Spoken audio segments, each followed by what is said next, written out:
I know that you've said you're not afraid of an imminent recession, but there are shocks that could happen. Is trade the one you watch, or is there something else you're keeping your eye on? Well, there are all kinds of unusual things that happen in the world.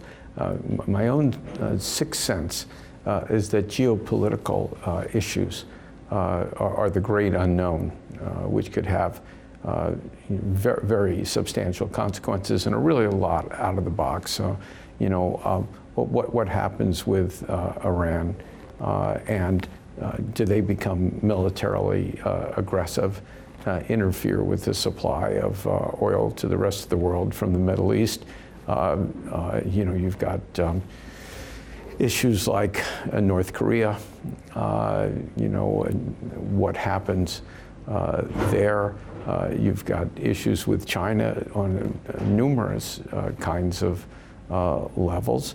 And you never know which one of these things, let alone other things, are going to happen. The world's become much more integrated for a lot of different reasons, including the internet, where people's behavior, which used to be not correlated, all of a sudden people around the world start acting in the same way.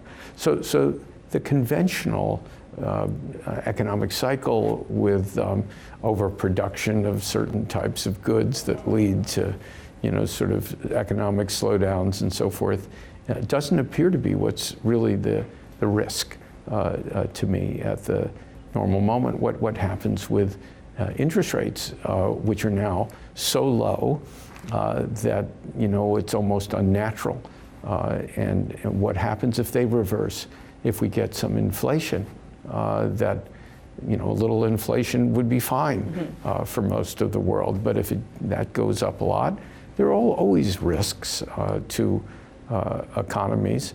But at the moment, the low interest rates have stimulated the world enough that it just seems to be rolling along. And in the United States, for example, lower income workers for the first time are getting much bigger increases, somewhere around 3.5–4%. Well, as they get more money, it is 70% of the spending of America, consumer, they spend more. And the more they spend, the more the economy keeps growing. So it's not a conventional cycle, but I don't see it falling off a cliff.